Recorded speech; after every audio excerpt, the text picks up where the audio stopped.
Nós te honramos, nós te agradecemos, te exaltamos. Temos a honra, Senhor, de te conhecer, de te servir. Nós estamos aqui nesta manhã fria, domingo das mães. Vivemos um tempo difícil, mas nós temos a honra de te conhecer, de estar nos teus caminhos, de andar com o Senhor, de saber quem o Senhor é, e nos recusamos, independente de qualquer problema, nós temos nos levantado todos os dias e doado a nossa vida, o nosso tempo, e temos nos jogado no Senhor. Nenhum problema nos parou, nenhuma adversidade, nenhuma ameaça. Eu tenho essa alegria no meu espírito. Talvez o Senhor sabe que é uma das coisas que eu mais agradeço. Que nesses momentos tão difíceis, eu te agradeço por todos os dias nós termos nos levantado e enfrentado sem medo, sem nenhum temor. Não passou pela nossa cabeça de parar, de desistir, ou de fazer como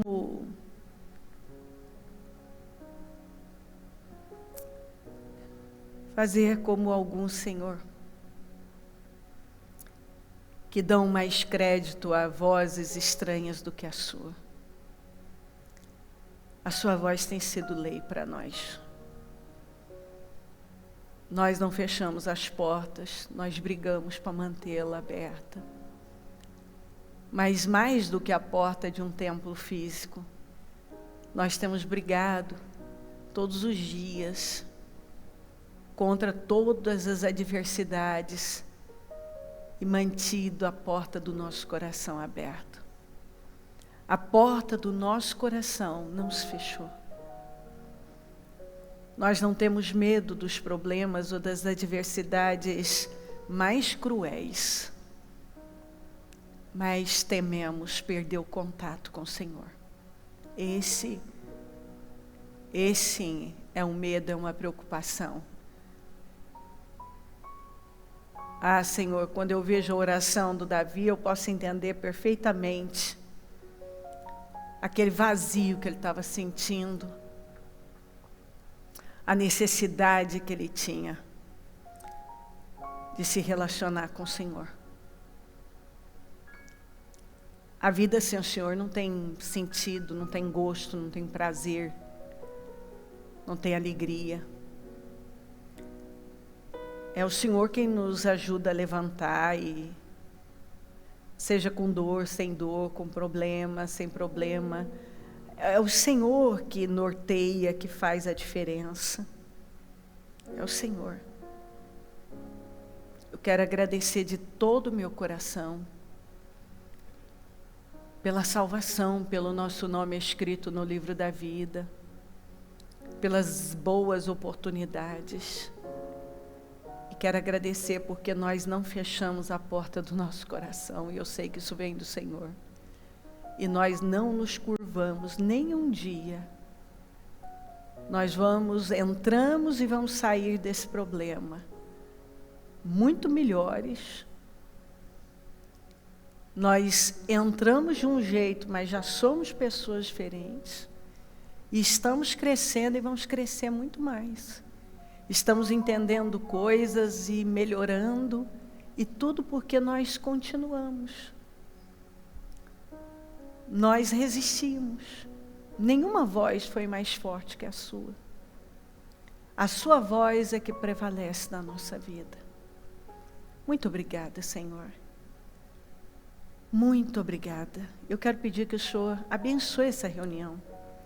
Abençoe a oportunidade que está nos dando, para que nós possamos sair daqui muito melhores. Eu quero sair num nível mais alto, eu quero crescer. E eu quero ver o teu povo num nível mais alto. E essa é uma oportunidade. A reunião é uma oportunidade de nós crescermos. Perdoa as nossas falhas e erros. O que nós falamos, pensamos, fizemos, nos perdoa. Passa do teu sangue sobre nós. Mentes, olhos, ouvidos, boca, coração. Visita as igrejas, visita os templos, visita os líderes, o nosso povo em todo lugar, as mamães, todas as mamães, visita as mamães agora. Senhor, visita. E eu peço uma bênção especial, que o Senhor visite, cuida, sara. Eu peço saúde mental e emocional, eu peço força, eu peço ânimo, eu peço um povo avivado. Há uma tristeza no mundo, a gente pode perceber um ambiente pesado, as pessoas debilitadas, se sentindo pesadas, reclamando, que estão angustiadas.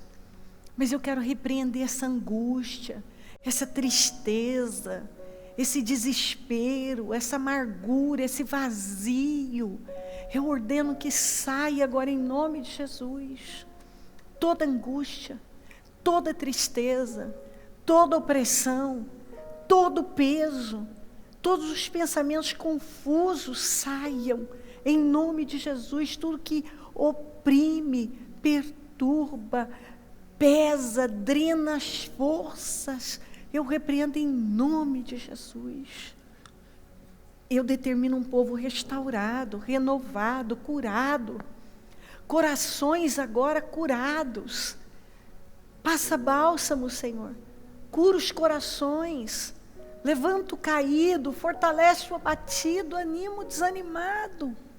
Passa do teu sangue sobre cada um. Onde o som da minha voz estiver chegando, que vidas estejam sendo restauradas nesta manhã. Lares. Senhor, eu sei que tem pessoas vivendo momentos de aflição. Mas eu quero pedir essa paz que excede todo o entendimento, chegando nos lares, nas famílias, tocando corações agora.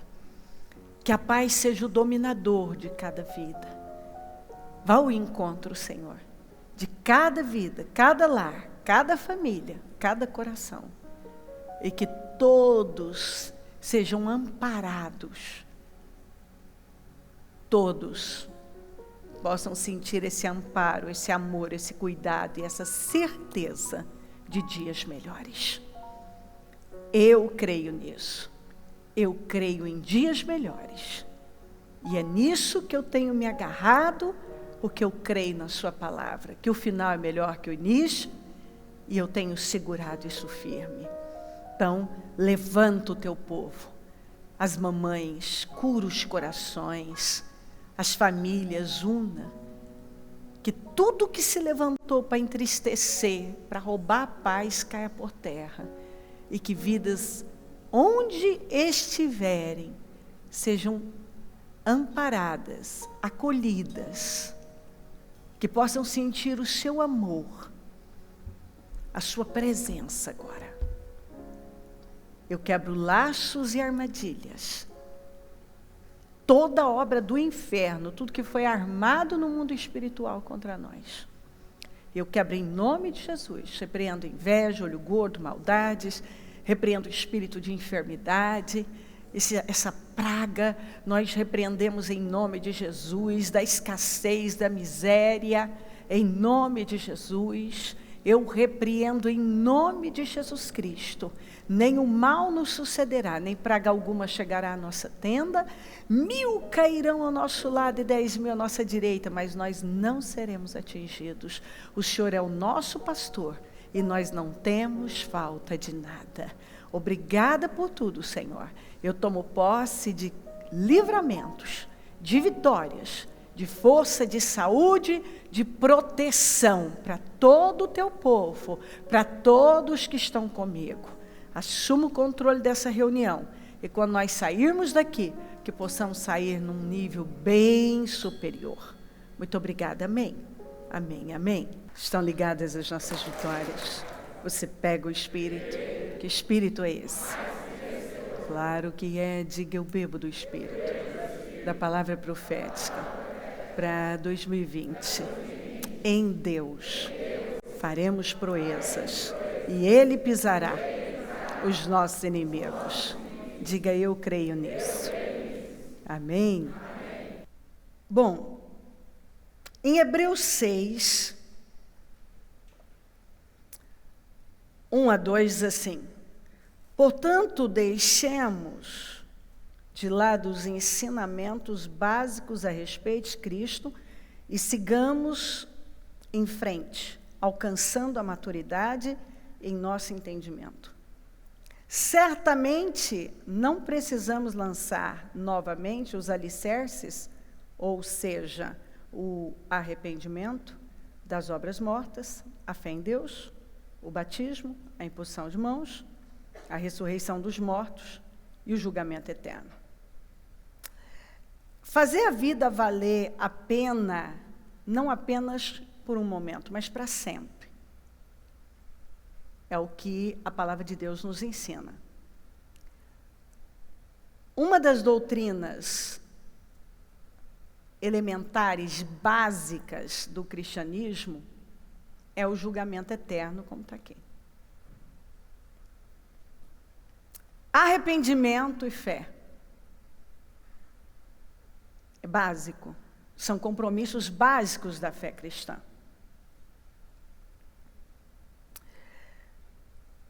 E nós não vamos chegar a lugar nenhum sem o ensino elementar. Não tem como. Eu não chego, você não chega. E a palavra de Deus, aqui o escritor aos Hebreus, fala sobre o ensino elementar, o ensino básico. Então eu aprendo a ler, somar, dividir, multiplicar, subtrair. Imagina você construir uma casa sem alicerce. Não tem como. Você precisa do alicerce. Então, você imagina construir uma educação sem saber ler, sem saber somar. Não tem como. Você precisa dessa base. Nós precisamos. E algumas dessas doutrinas aqui elementares são o julgamento e as recompensas, julgamentos e recompensas eternas. Então aqui a gente vê direitinho, ó, arrependimento das obras mortas. Qual foi a primeira pregação? 400 anos de silêncio profético. Aparece João Batista, diferente de tudo, e diz: arrependei-vos. É o básico. Não dá para seguir na fé cristã. Não dá para seguir para lugar nenhum. Aí vem Jesus, a mesma coisa. Arrependei-vos. Não dá para ir seguir em frente sem o arrependimento das obras mortas. Fé em Deus. A fé é o princípio de tudo. Batismo é a nova aliança, é quando eu tomo a decisão de que agora eu vou viver como uma nova criatura. Imposição de mãos. Fala sobre cura, sobre a unção que traz a cura. Ressurreição dos mortos. Aquele que morreu em Cristo vai ressuscitar para a vida eterna e o julgamento eterno. Todos vão passar pelo julgamento eterno. Então, isso é básico. Jesus falou mais do inferno do que do céu. Então, se ele se preocupou em falar tanto do inferno é porque não só o inferno existe, mas nós devemos levar com muita seriedade a salvação da nossa alma. Então nós vamos encontrar Seol, Hades, o túmulo, lago de fogo. São expressões relacionadas ao inferno. A Bíblia diz: não tenham medo dos que matam o corpo, mas não podem matar a alma. Antes tenham medo daquele que pode destruir tanto a alma como o corpo no inferno. Se nós vamos para Números, nós vamos ver a terra engolindo famílias inteiras. Nós vamos ver na palavra de Deus, e eu vou chegar lá e eu leio para você, o anticristo, a besta, serão lançados vivos no lago de fogo e enxofre. Então, assim, o inferno é real. O inferno é real e não pode ser ignorado. As escolhas que eu faço aqui agora vão determinar onde eu vou passar a minha eternidade. Essa é uma palavra muito séria. Lucas 16. Havia um homem rico que se vestia de púrpura e de linho fino e vivia no luxo todos os dias. Diante do seu portão fora deixado um mendigo chamado Lázaro, coberto de chagas. Este ansiava comer o que caía da mesa do rico. Até os cachorros vinham lamber suas feridas. Chegou o dia em que o mendigo morreu. Isso não é uma parábola, porque o mendigo tem nome. E os anjos o levaram para junto de Abraão. O rico também morreu e foi sepultado. No Hades, onde estava sendo atormentado, ele olhou para cima e viu Abraão de longe, com Lázaro ao seu lado. Então chamou: Pai Abraão, tem misericórdia de mim, e manda que Lázaro molhe a ponta do dedo na língua e refresque a minha língua. Molhe a ponta do dedo na água e refresque a minha língua, porque estou sofrendo muito neste lugar. Mas Abraão respondeu: filho, lembre-se de que durante sua vida você recebeu coisas boas, enquanto Lázaro recebeu coisas más. Agora, porém, ele está sendo consolado aqui e você está em sofrimento. E além disso, entre vocês e nós,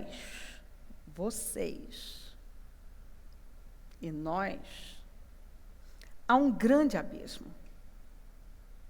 De forma que os que desejam passar do nosso lado para o seu, ou do seu lado para o nosso, não conseguem. Ele respondeu: então eu te suplico, Pai, manda Lázaro ir à casa de meu pai, pois tenho 5 irmãos. Deixa que ele os avise a fim de que eles não venham também para este lugar de tormento. Abraão respondeu: eles têm Moisés e os profetas, que os ouçam. Não, pai Abraão, disse ele, mas se alguém dentre os mortos fosse até eles se arrependeriam.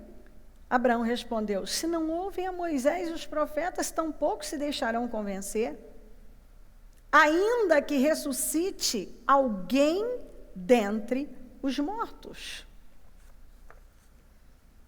Isso aqui não é uma parábola, é um acontecimento real. Claro, você vê que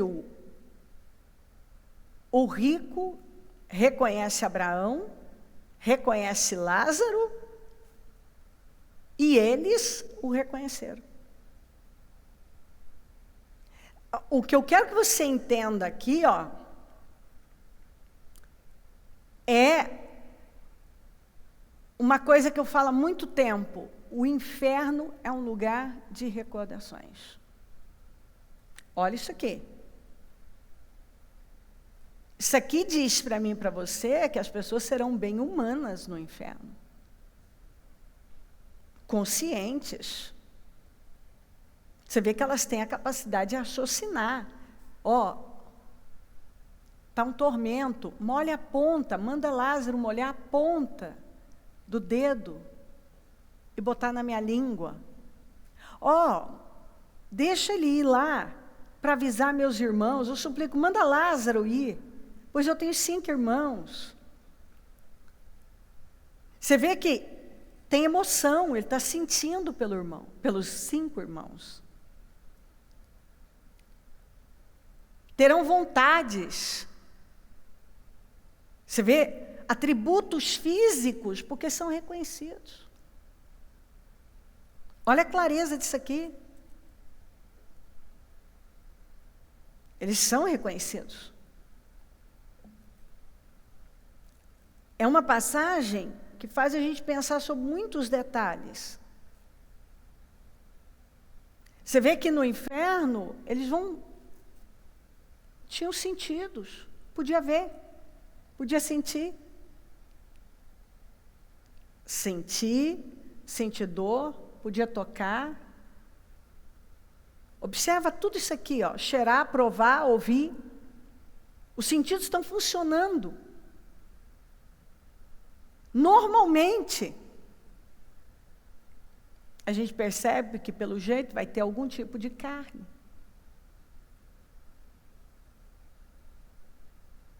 Porque ele sentia, ele queria que o Lázaro molhasse a ponta do dedo para colocar na língua dele. É tudo tão assim claro, que a gente vê aqui, por conta para refrescar a língua, porque a Bíblia fala do lugar onde o verme nunca morre. E a gente sabe que quando uma pessoa é enterrada, se ela não é cremada, os vermes vão comendo, sem parar, né? Depois ele morre. Por isso que em pouco tempo, quando abre, só encontra ali os ossos da pessoa. Mas, no caso do inferno, a gente percebe que ainda vai ter algum tipo de carne, porque o verme tem sempre mais para comer. E isso é bíblico. Você vê que o homem rico, ele implorava a misericórdia, porque o inferno é um lugar sem escape. Não tem escape. Ninguém pode levar conforto. Né? Não tem conforto. Nunca para o sofrimento, né? E você vê que aqui, ele queria um alívio. Mas não tinha como chegar ao alívio lá. Observe que o Abraão lembrou da vida dele. Quer dizer, você viveu a sua vida como você quis. Você não quis Deus em vida. A gente sabe que a infelicidade, ela ama a companhia, mas no inferno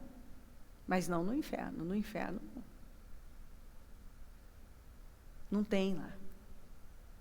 Quem está lá está gemendo. Ele lutava para impedir que os irmãos fossem para lá. Não há alegria, há desespero. né? Não há interação no inferno, há o desespero. Porque se tivesse interação no inferno, ele não ia se importar dos irmãos irem para lá, mas ele sabia que, da maneira como os irmãos estavam vivendo, por que ele sabia que os irmãos iam para lá também? Porque os irmãos dele estavam vivendo como ele vivia. Lá, você vê que ele podia raciocinar sobre o estilo de vida dele. Ele podia raciocinar sobre como ele havia vivido a vida dele. E ele sabia que os irmãos estavam vivendo da mesma maneira. E o inferno é um lugar de absoluta falta de esperança e de lembranças eternas. Um lugar de recordações. Uma coisa triste.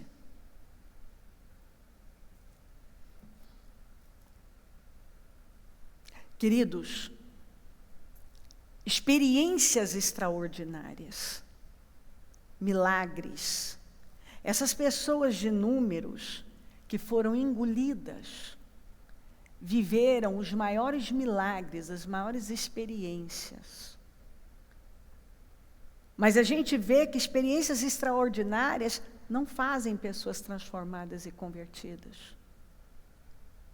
Tem muita gente que foi parar no inferno, que viveu milagres, viveu o sobrenatural. Essas pessoas que foram engolidas no deserto, vivas, tomadas, desceram vivas para o inferno, elas viveram experiências sobrenaturais. Elas viram o Senhor dar os livramentos nas pragas, elas atravessaram o Mar Vermelho, elas comeram o pão do milagre, elas viveram experiências.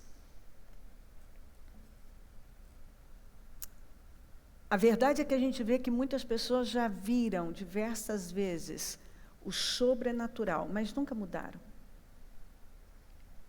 Porque só a palavra pode mudar. Só a palavra pode impactar a nossa vida, o peso da palavra. Você vê que os sentidos aqui estavam intactos. Deles, tanto, porque naquela época, o Hades, o Seol, morada de mortos, ficava no mesmo lugar, só que tinha um abismo que separava. Depois da cruz, lembra que Jesus falou? Hoje mesmo você vai estar comigo no paraíso. E o paraíso fica no terceiro céu que Paulo falou. Então, aquilo que a gente chama de primeiro céu, onde estão os pássaros, segundo, onde estão os astros, e terceiro céu, a morada do Senhor. Hoje mesmo você vai estar comigo no paraíso. Então, aqui um podia ver o outro. E você vê que o inferno é um lugar real, muitos já foram para lá. É um lugar onde as pessoas têm uma consciência por essa passagem que é assustadora, o nível de consciência. O Hades é o inferno temporário, porque nós vamos ver aqui, o lago de fogo e enxofre é o inferno permanente, aqui em Apocalipse, e o próprio inferno temporário vai ser lançado no lago de fogo. Então, assim, o inferno não foi feito para o homem. Nunca foi plano de Deus mandar um ser humano para o inferno. Na verdade, Deus não manda, né? As pessoas escolhem onde elas vão passar a eternidade delas. Então, as escolhas que eu faço hoje vão determinar onde eu vou passar a eternidade. Então, na verdade, nunca foi plano de Deus que o homem fosse para lá, nunca. Ele fez o inferno para o diabo e seus anjos. Está escrito assim. O diabo que as enganava foi lançado no lago de fogo que arde com enxofre. E enxofre é uma substância não metálica que queima com grande calor. E se você buscar, você vai ver que os cientistas falam, dizem que o vapor do enxofre é o único cheiro que o ser humano não consegue acostumar. Não consegue acostumar. Agora, você imagina uma pessoa vivendo nessas condições durante toda a eternidade. Então, o diabo que as enganava foi lançado no lago de fogo que arde com enxofre, onde já haviam sido lançados a besta e o falso profeta. Eles serão atormentados dia e noite para todo sempre. Vi também os mortos, grandes e pequenos, em pé diante do trono, e livros foram abertos. Livros foram abertos. Porque nós sabemos, se você olhar aí para trás, for para a história, o comunismo matou mais do que qualquer outro regime. O nazismo matou, mas o comunismo matou mais. As guerras mataram. E aí a gente olha a fome, olha o Holocausto, né? É difícil você ver ali a maneira como eles matavam as pessoas. Aquela coisa, meu Deus, onde eu vi só um pedacinho assim de um filme que nem lembro mais o nome dele. E eu falei, não gosto de ver isso aí, não. Encheram aquele caminhão de judeus e aí colocaram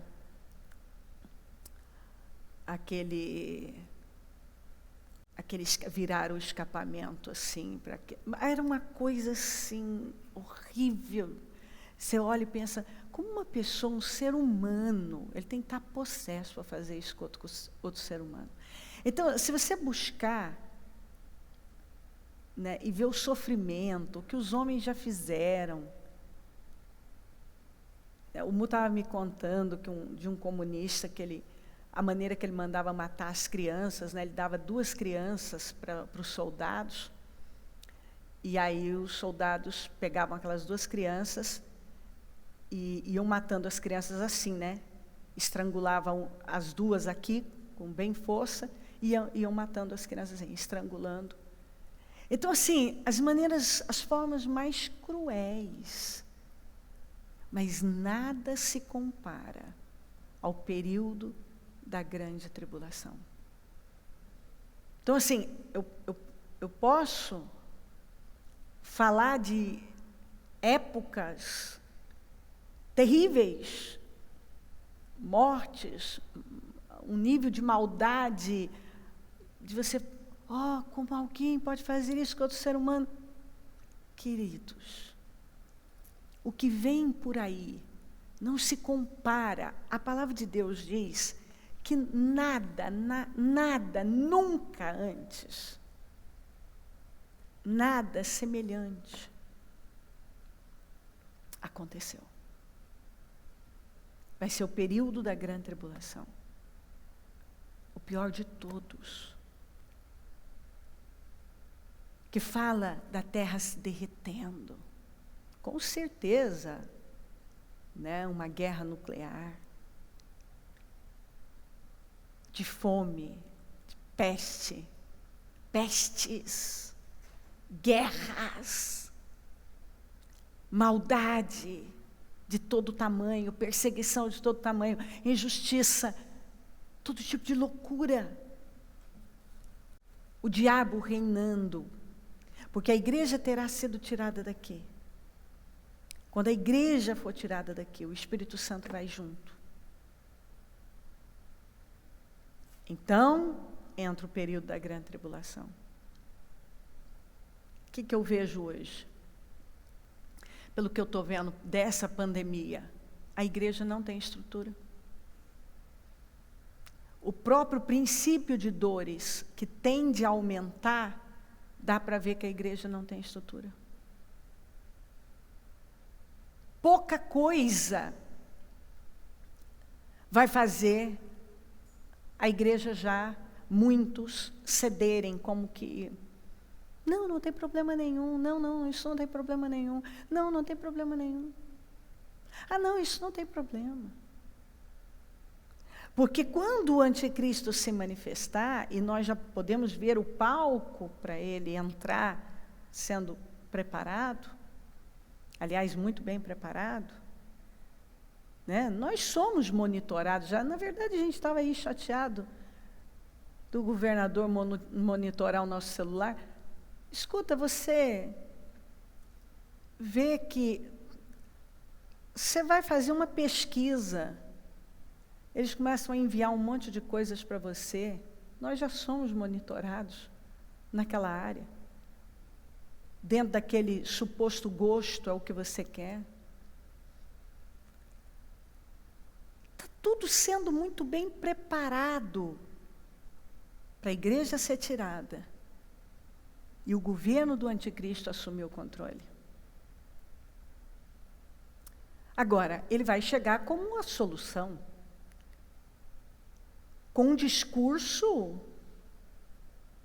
assim, convincente, agradável aos ouvidos, que vai convencer um monte de gente. E pelo que eu tenho visto hoje, por essa pandemia, a igreja está muito fraca. Os crentes estão muito frágeis, né? É uma fraqueza, sim, é um medo, é uma... E esse tem sido um teste para o mundo. E a gente vê que há um terror, né? Medo de morrer, medo disso. Né? Não dão crédito. Você vê que rapidamente muitos foram deixando a voz de Deus por vozes. E muitos ainda dão mais crédito às vozes que assustam, que amedrontam, a voz da mídia. Você vê, parece inacreditável. Não dá para acreditar que pessoas ainda dão audiência para uma rede como a Rede Globo. Mas tem um monte, o que é pior, não é nem um mundano, é crente mesmo. Dá credibilidade, dá atenção, para ouvir, leva aquilo como verdade, sendo que não tem verdade ali. Você vê que não, ali não tem verdade. Ali é pura manipulação. Sem contar que aquilo é a boca do inferno, né? Porque é responsável dessa degradação. A toda a influência mais perversa contra a família entrou por ali. Uma influência terrível, uma contaminação absurda. Mas tem gente que ainda dá crédito. Então, você imagina, se dão crédito hoje, imagina com uma proposta maravilhosa, convincente, de que agora o mundo vai ser incrível.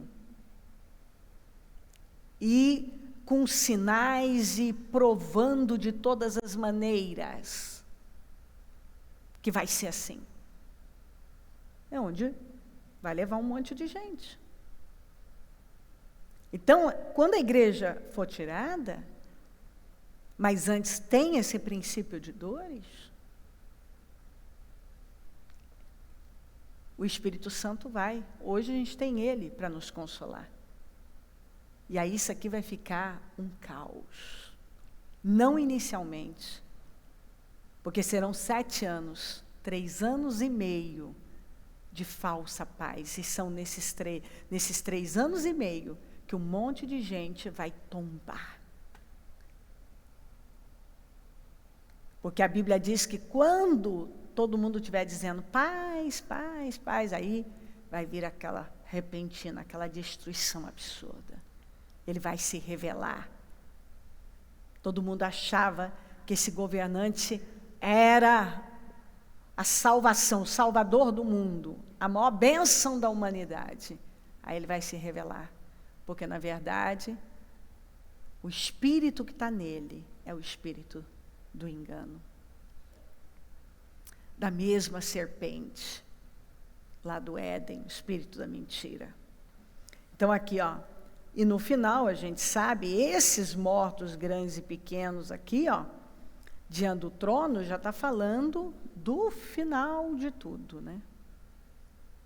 Porque depois, no final desses 7 anos, eu não vou gastar muito tempo com isso, sempre eu falo disso,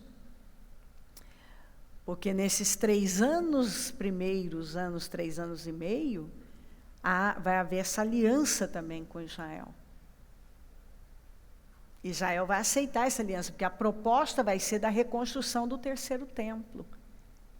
Por isso que a gente está sempre de olho em Israel. Um dos sinais para a nossa vida é esse 3º templo. Que ele não pode ser reconstruído com a igreja aqui.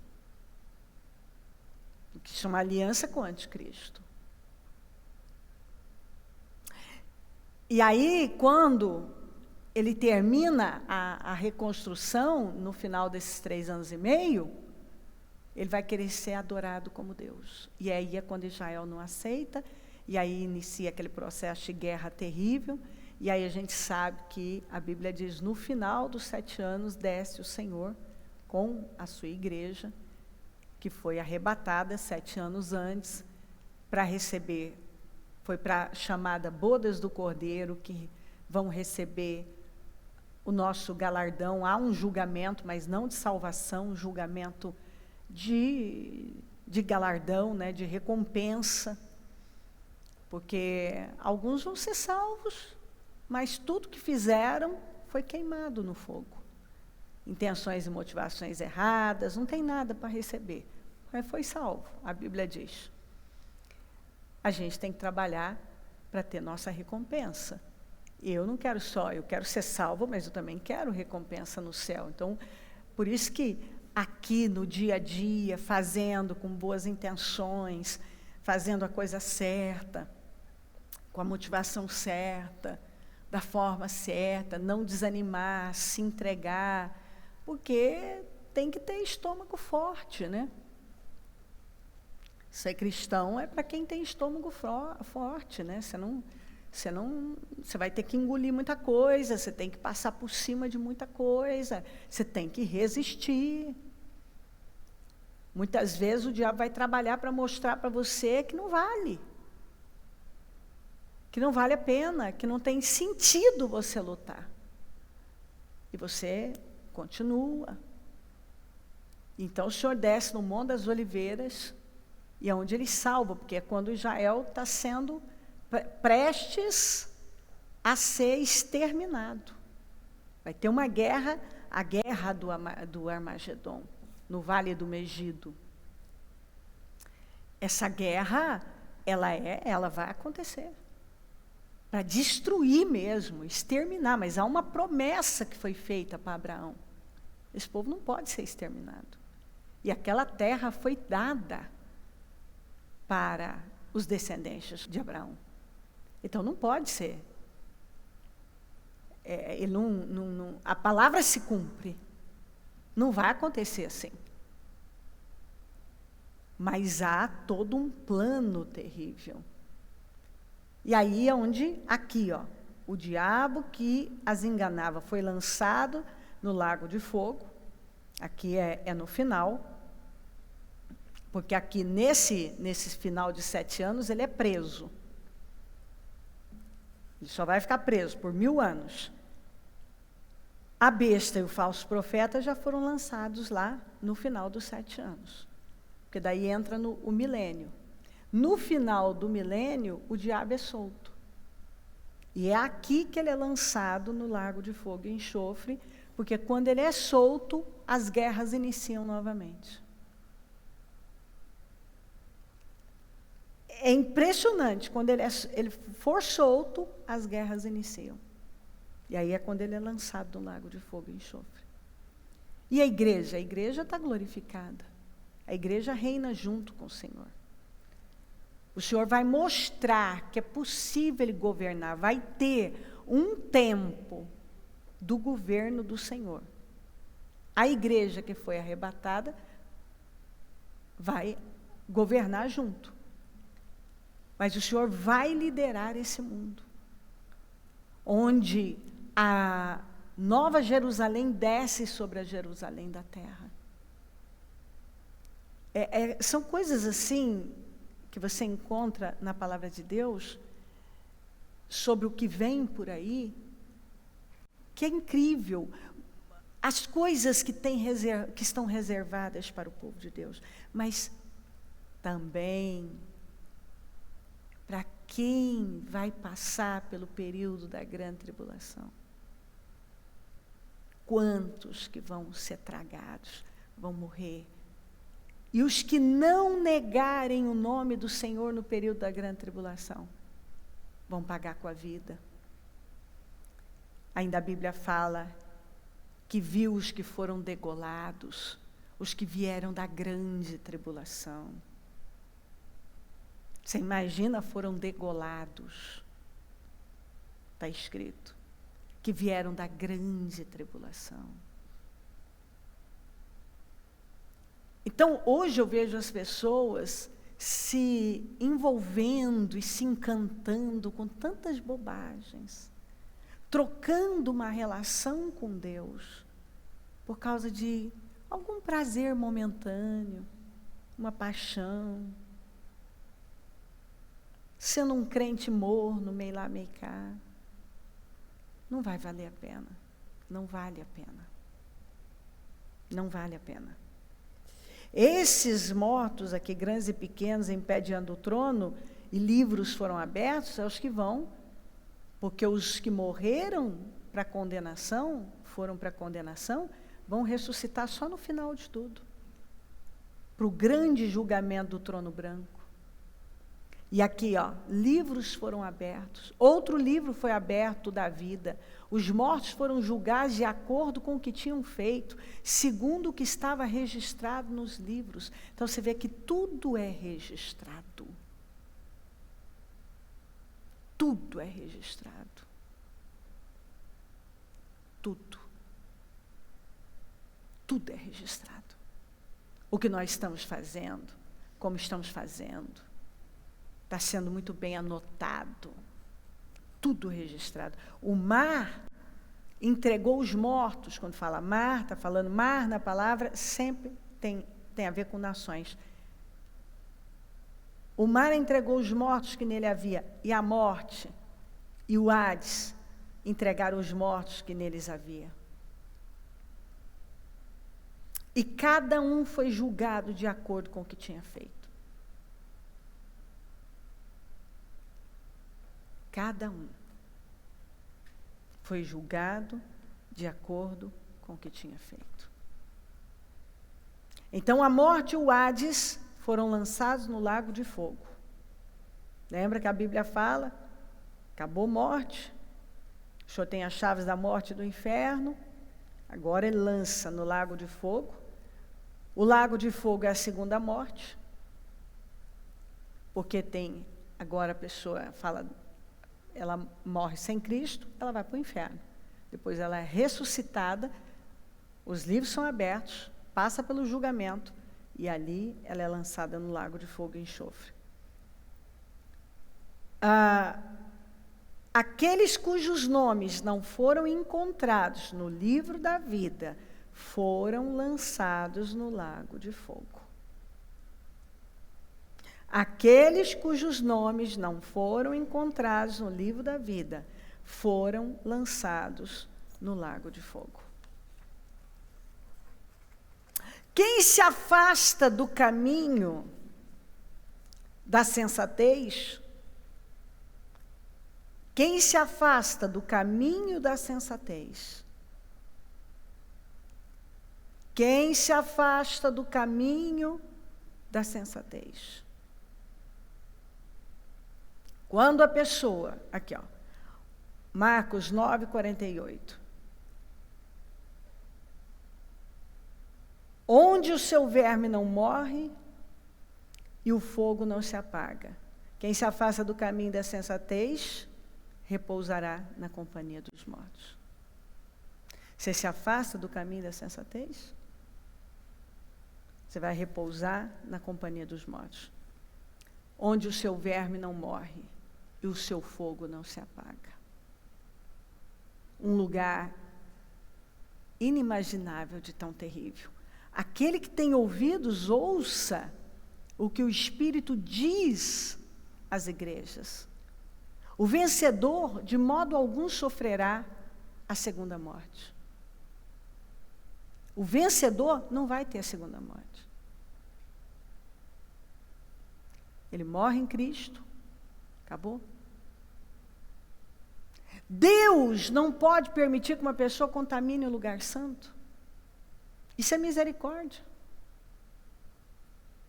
Ele não vai deixar. A Bíblia diz que no céu não entra impureza. No céu não vai entrar pecado. Então não adianta a gente tentar dar uma ajustada. Hoje está, meu Deus do céu, está na moda. Mensagens, pregações. Sabe, gente que se coloca como os donos da verdade, tem uns menudos aí que eu vou te contar. São os donos da verdade. E, como eles têm não sei quantos milhões de seguidores, aí artistas vão seguindo, vão por quê? Porque aí a fulana tal tira uma foto seminua, põe um versículo bíblico lá. Porque Deus não se preocupa com isso. Só que isso não é bíblico. Não é bíblico. E vamos indo dessa maneira. Olha aqui. Essa passagem do Lázaro e do rico. Eles sabiam tudo. Abraão estava lá, Lázaro não foi para lá porque ele era o miserável. Porque Abraão foi um homem muito rico, Abraão foi um homem de fé, um homem bem-sucedido. Ele foi porque ele creu em Deus. Ele podia ter usado também a fé não apenas para salvação. Ele usou para salvação só, mas podia ter usado para outras áreas também. Né? Você pode aplicar a sua fé além da salvação. A fé você pode, amplia. Porque o Deus que salva é o Deus que cura, é o Deus que liberta, é o Deus que abençoa de todas as maneiras. Agora, o rico também não foi para lá, para o inferno, porque ele era rico, porque o Abraão era muito rico. Ele foi porque ele viveu uma vida egoísta, uma vida só para ele. Ele viveu para ele. Ele não quis saber de Deus. Ele viveu para desfrutar, né? Nunca vai acabar. Eu vou viver para sempre. Eu tenho dinheiro, eu tenho a minha vida, eu vou viver para sempre. Aí ele morreu. Ele descobriu que aquele tempo que ele viveu era um tempo curto, mas agora ele tinha ido para a eternidade. E de lá ele não podia sair mais. Acabou. Ele não podia mais sair de lá. O lugar onde Jesus falou, onde o seu verme não morre. Onde o seu verme não morre. E o fogo não se apaga. Aquele que tem ouvidos, ouça o que o Espírito diz às igrejas. O vencedor, de modo algum, sofrerá a segunda morte.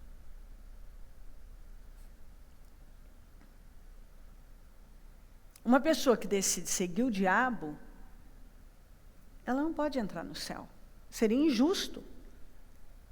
Se o Senhor der uma punição menor que a do diabo para os injustos, ele não seria justo. Porque você decide ouvir o diabo, você vai ter o fim que ele vai ter. E ele sabe que ele vai ter esse fim. Está aqui, ó. Ele já sabe, está aqui na Bíblia. Ele conhece o final da Bíblia. Que ele vai ser lançado no lago de fogo. Não tem chance. Alguém com a natureza de Lúcifer, e qual foi a natureza? Depois ele virou o diabo, mas antes, orgulho, egoísmo, rebelião.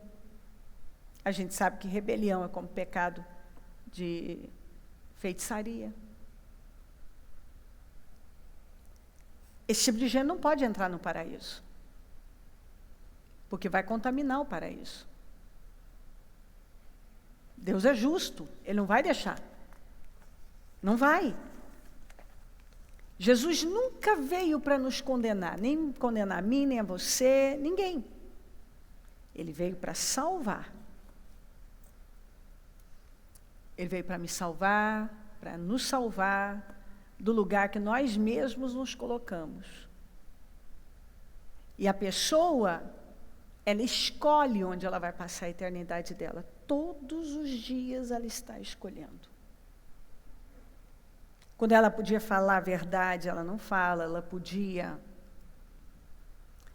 abandonar o pecado, ela não abandona.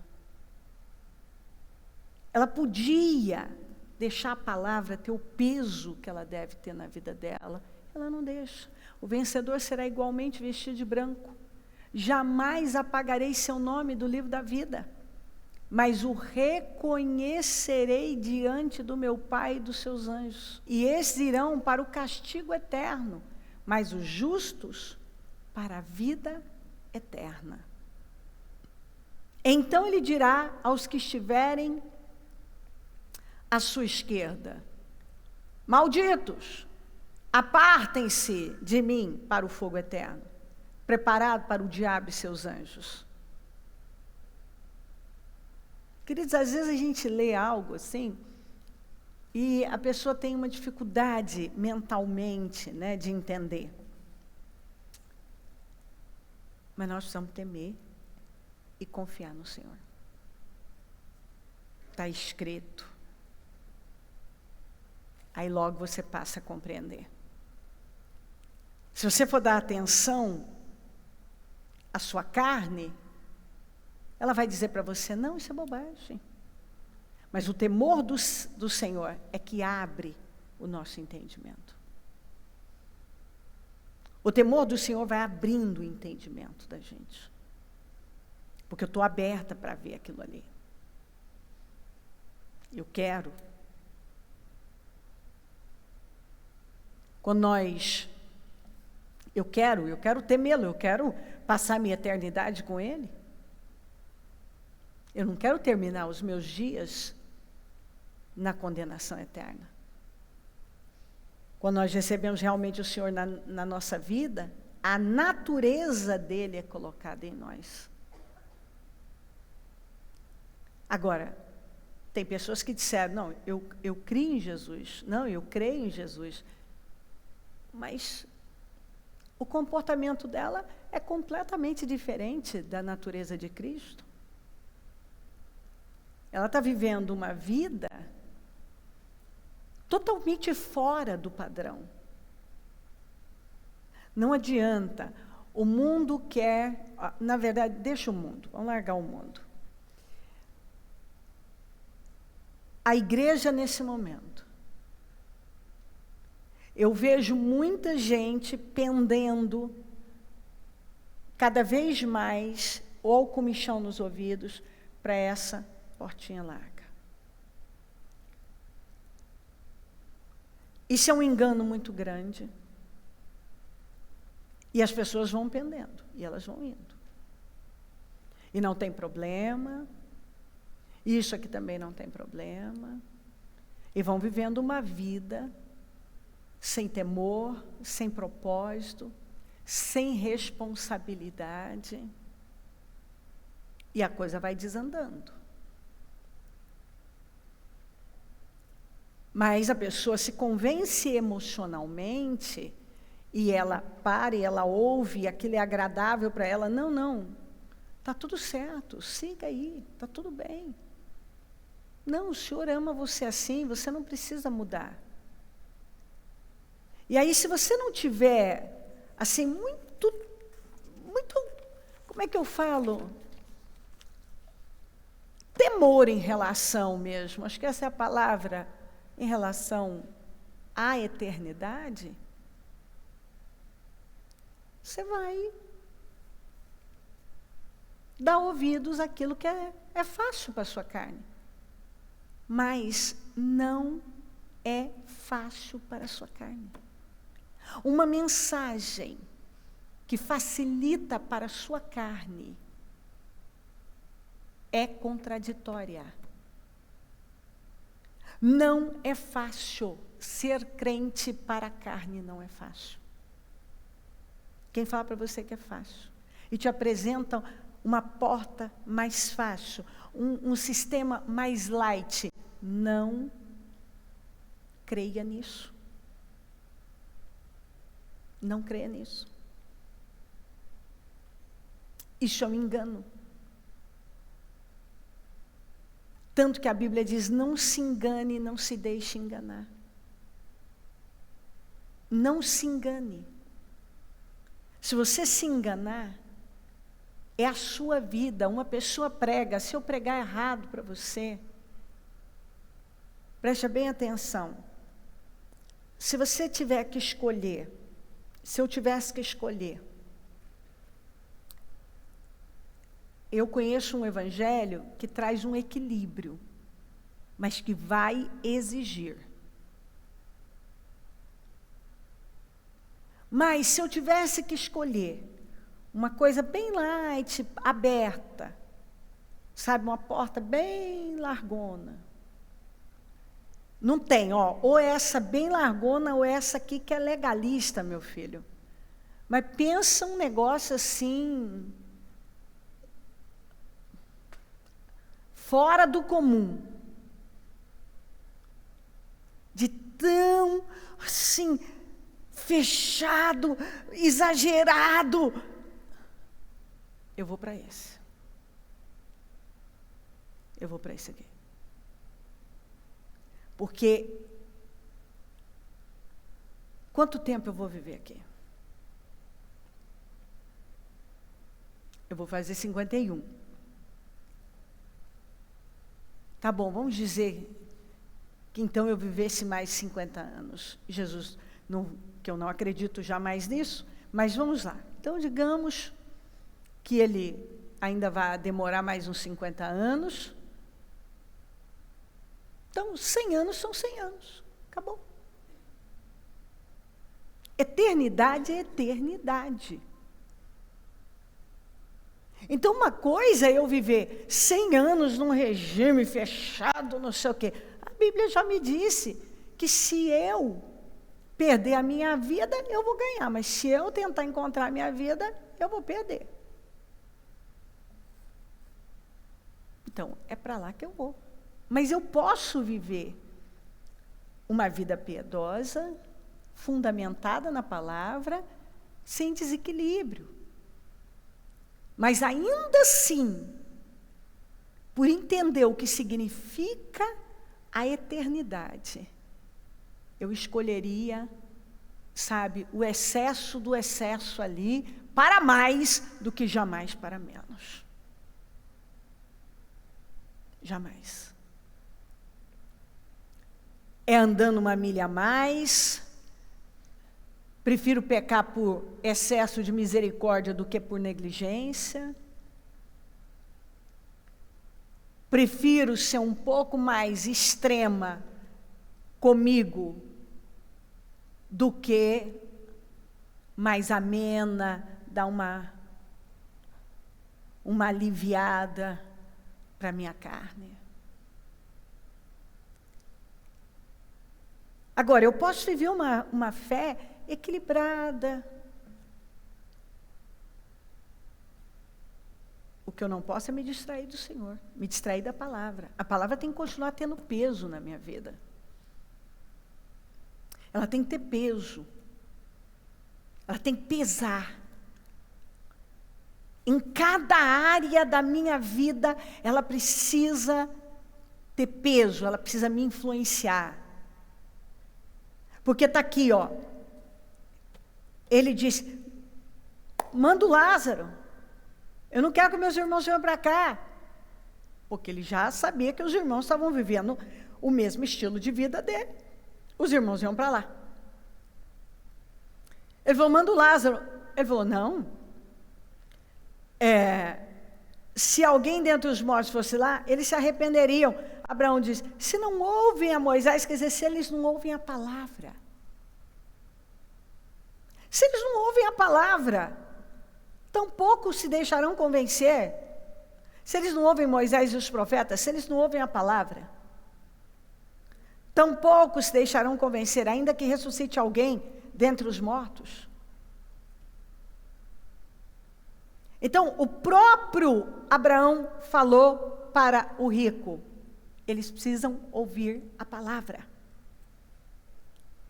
Certamente, não dá esse detalhe, mas essa própria expressão é porque você não ouviu a palavra. Por que você não ouviu a palavra? Você tem que ouvir a palavra. Eles vão ter que ouvir a palavra. Não adianta mandar um morto. E não adianta milagres. Eu conheço pessoas que viveram muitos milagres, que estão no mundo. E, lamentavelmente, eu conheci gente que viveu milagres, e estão no inferno. Porque a maneira que elas morreram, não tem como dizer que elas foram para a glória. Então, assim, milagre não converte uma vida. Porque se convertesse, tinha um monte de pessoas vivendo uma fé no Senhor de verdade, uma vida piedosa, fundamentada, sem quebrar princípios. Então, eu acredito que o Senhor hoje, Ele está nos chamando. Está aqui, ó.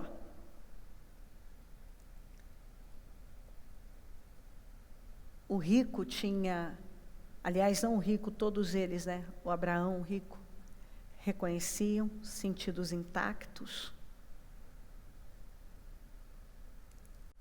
Você vê o sofrimento dele.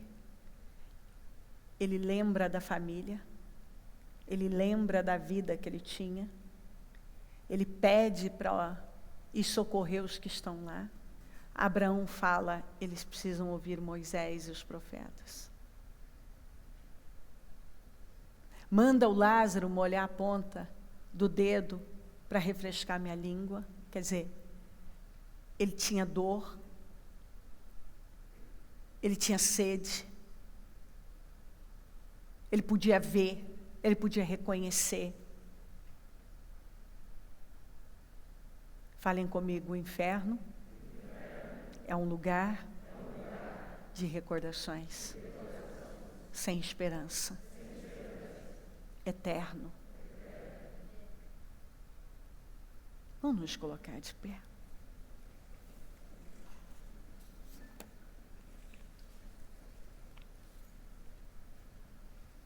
Coloque a mão no seu coração. Nós temos que lembrar que Judas nunca conheceu o Senhor. Apesar de ter estado com o Senhor, ter vivido milagres e feito milagres. Apesar dele ter passado 3 anos, 3 anos, na presença do Senhor. Mas sabe o que a gente vê? que ele não estava certo desde o início. E ele não trabalhou as mudanças. E há pessoas como Judas, que têm seguido o Senhor por razões erradas.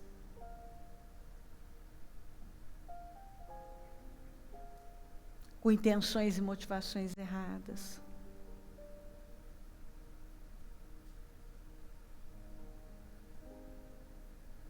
Agora, nós podemos tomar decisões e mudar o rumo da nossa vida, da eternidade,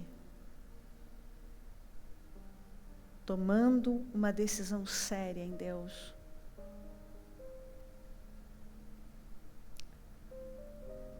Não vivendo mais uma fé de brincadeira,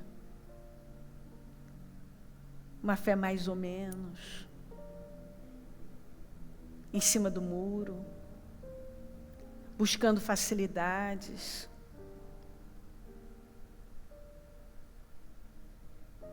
Muitos desviados continuam na igreja, não saíram não. Nem todos os desviados saem da igreja. E esse é o grande perigo, porque o seu modo de vida vai contaminando pessoas.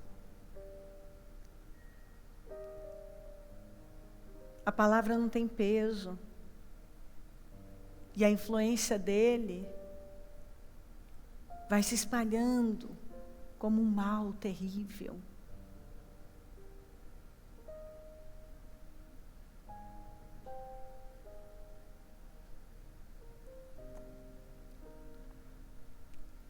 Cristianismo é mudança de vida,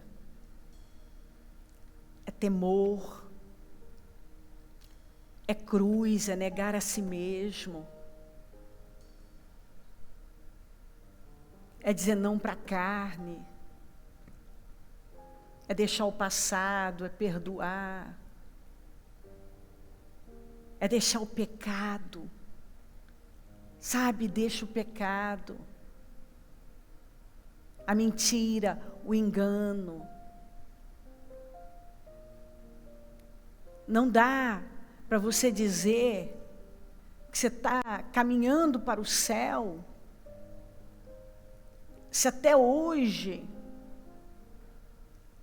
você tem um estilo de vida mais para mundano do que de um salvo em Jesus Cristo.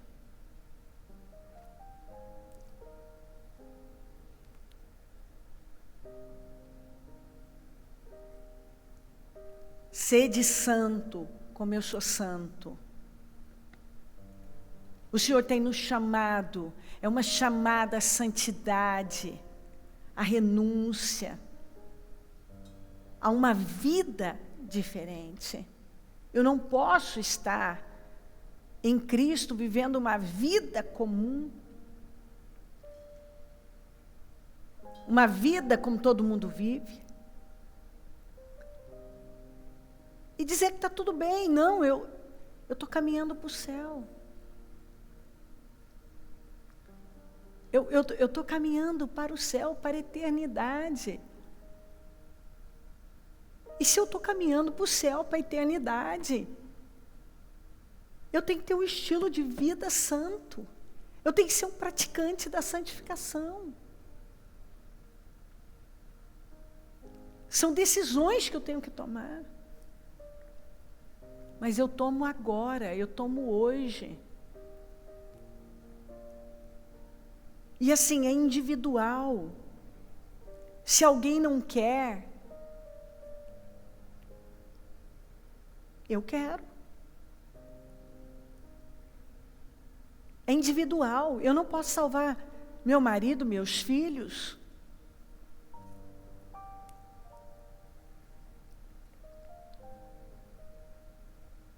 Então eu tenho que escolher por mim, e cada um deles tem que escolher por eles. Uma vida piedosa, uma vida fundamentada, onde a palavra pesa. A minha carne não quer, mas por conta da palavra eu vou fazer. Queridos, por favor. Nós, como cristãos, precisamos viver como a palavra manda. Como cristãos, a família precisa ser estruturada à luz da palavra. Nós, os homens, precisam ocupar a posição de homens. As mulheres, de mulheres piedosas, tementes a Deus. Os jovens precisam ser ensinados a temer a Deus. A família precisa juntos conversar sobre a eternidade e cada um se certificar que se tem certeza da salvação, por estar vivendo a palavra como ela é.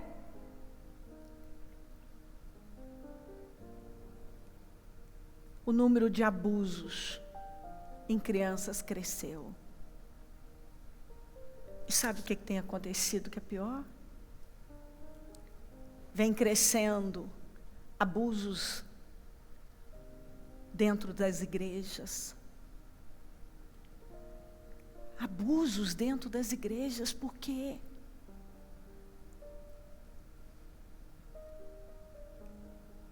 Antes nós ficamos alguns anos escandalizados com as histórias dos padres pedófilos.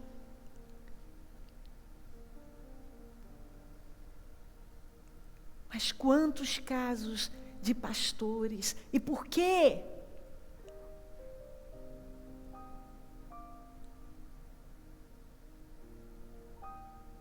Por que não tem temor? Por que hoje alguns se auto-ordenam? Hoje chegou, ordenam. Sabe, eu já tinha um comportamento, eu já vinha fechando mais do que você imagina as questões na igreja. Ontem eu tive uma conversa sobre mais situações que eu quero que intensifiquem, e essa madrugada eu acordei e o Senhor falou comigo sobre algumas coisas que vai ter mais mudanças. Porque assim, não dá, nós vivemos a última hora. Há muito escândalo, há muita vergonha. O nome do Senhor sendo escandalizado, envergonhado. Vidas indo para o inferno, muitas vezes exatamente porque se fecharam com preconceito, por conta daqueles que deveriam ser um bom testemunho.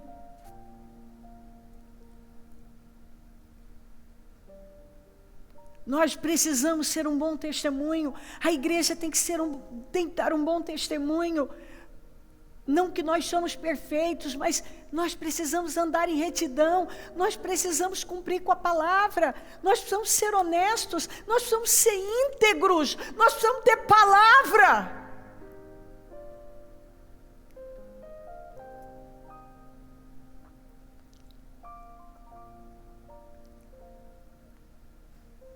Em nome de Jesus.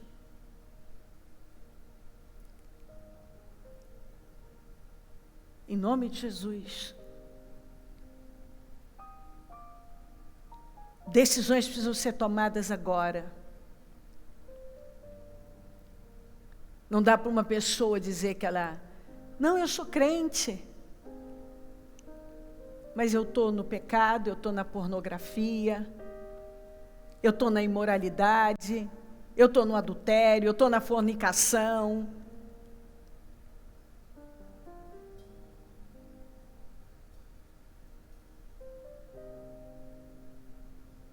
Eu estou buscando.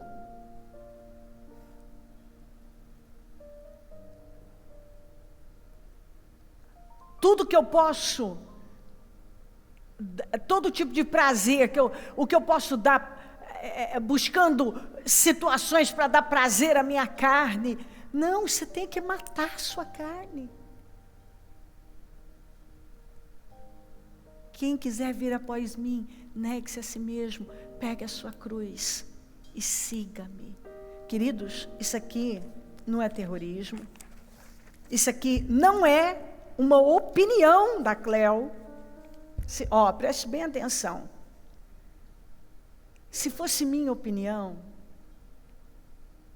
sabe, termina agora, vai almoçar e apaga tudo. Você não quer. É opinião, só uma opinião. Não é uma opinião, não é uma sugestão. E às vezes eu fico parada e pensando assim, tem gente que fica com raiva de algumas mensagens, e eu falo, mas eu não sou o seu problema. Se eu fosse o seu problema, você não teria problema.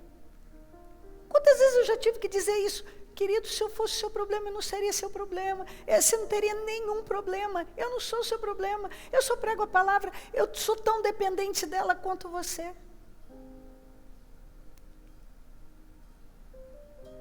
Acontece que se a palavra é de Deus, não tem purgatório, não tem evolução, não tem reencarnação.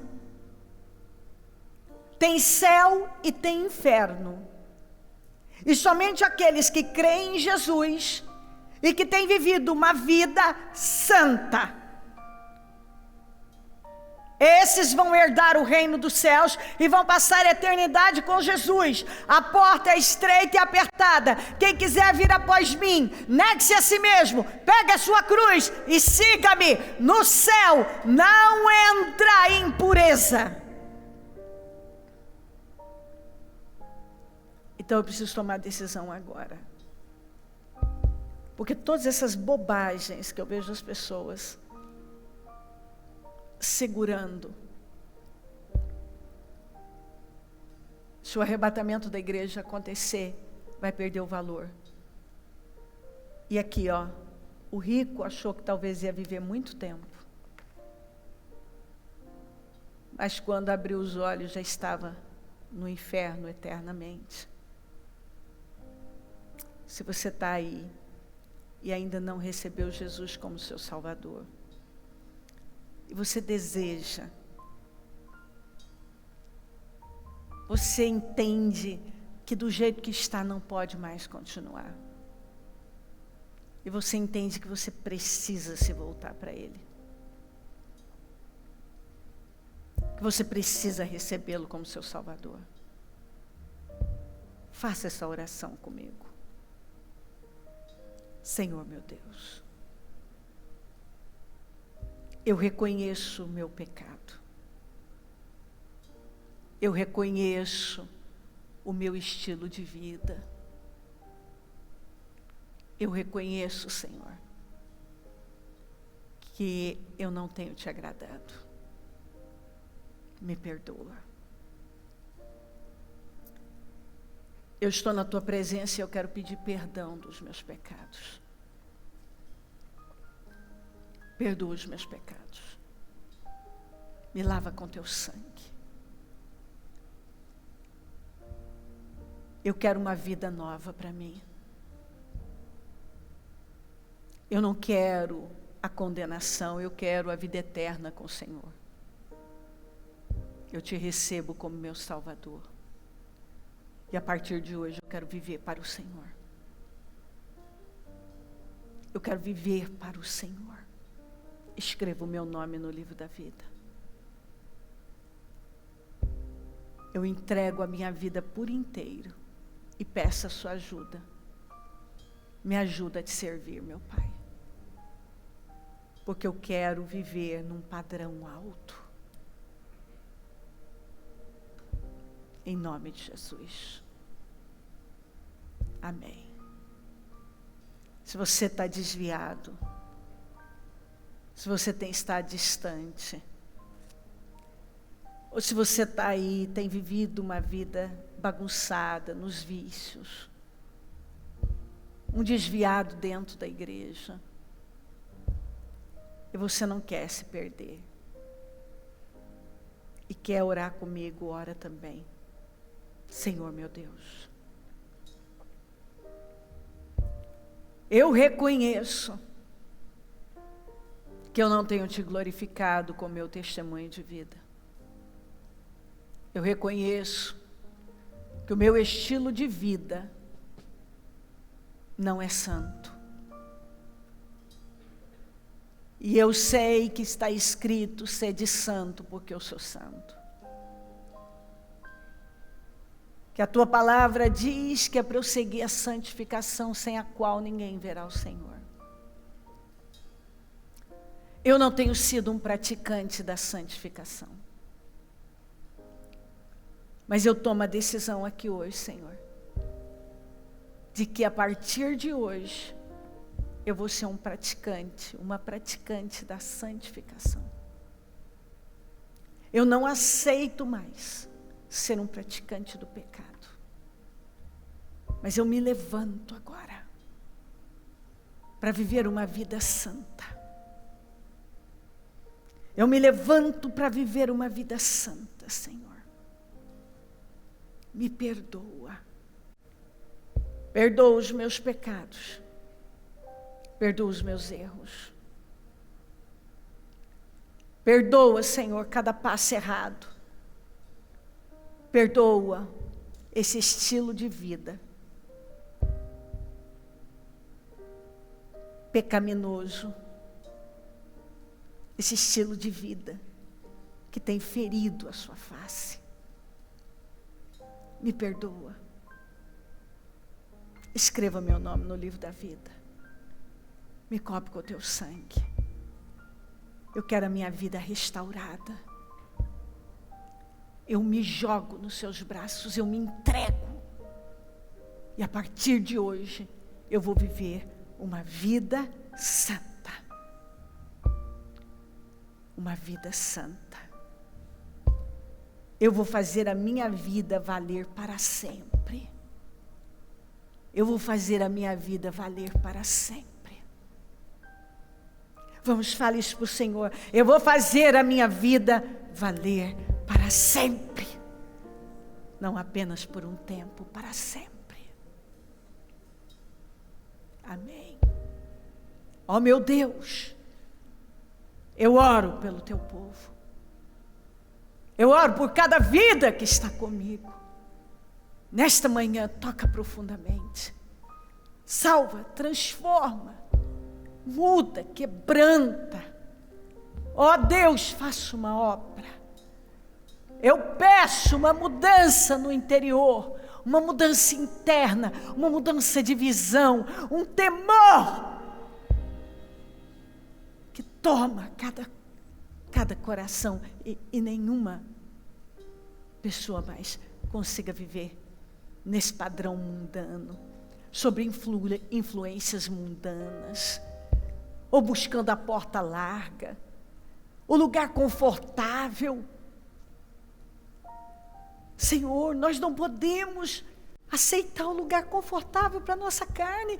Nós não podemos continuar perseguindo aquilo que é confortável, aquilo que é tranquilo. Nós não podemos nos acostumar com uma vida de pecado e vivendo uma vida morna, acomodada,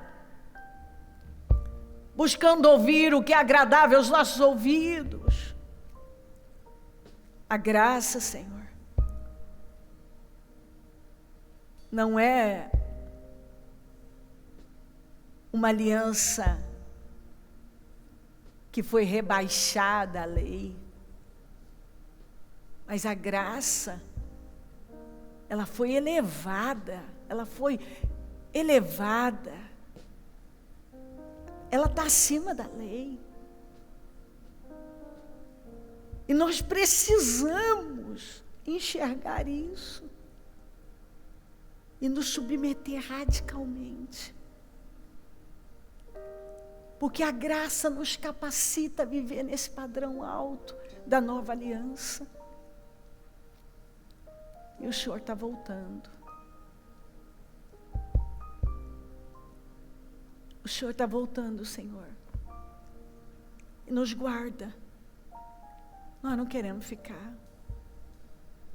Nos guarda de nós mesmos. Nos guarda, Senhor, de nós mesmos. Tem misericórdia de nós. Nos guarda da cegueira, das distrações. Nos guarda, Senhor. Ajuda-nos a resistir à carne, às tentações, às bobagens, às ofertas. São tantas ofertas, Senhor. Mas que cada um tome a decisão de resistir. E não cair mais nas ciladas, nos buracos. Ceder para as ofertas que chegam tão fáceis. Que o temor do Senhor possa estremecer com cada um. E que nenhuma pessoa saia daqui dessa reunião da mesma maneira, mas impactada, tocada profundamente e decidida a viver uma vida santa, uma vida piedosa, uma vida fundamentada na Tua Palavra, uma vida onde a Tua Palavra tem todo o peso em todas as áreas. Em nome de Jesus. Muito obrigada, Senhor. Continue falando, abençoando. Mais uma vez eu peço a bênção sobre as famílias, sobre os lares, sobre os casais, sobre as mulheres, sobre essas mães e avós. E um dia poderoso, um domingo de glória, uma semana de glória, um almoço abençoado, famílias felizes, focadas no Senhor, pessoas decididas a viver para o Senhor. Num nível alto, famílias decididas a Te glorificar com o seu estilo de vida. Eu tomo posse e agradeço de todo o meu coração. Eu Te amo. Muito obrigada por tudo, amém. Amém, amém.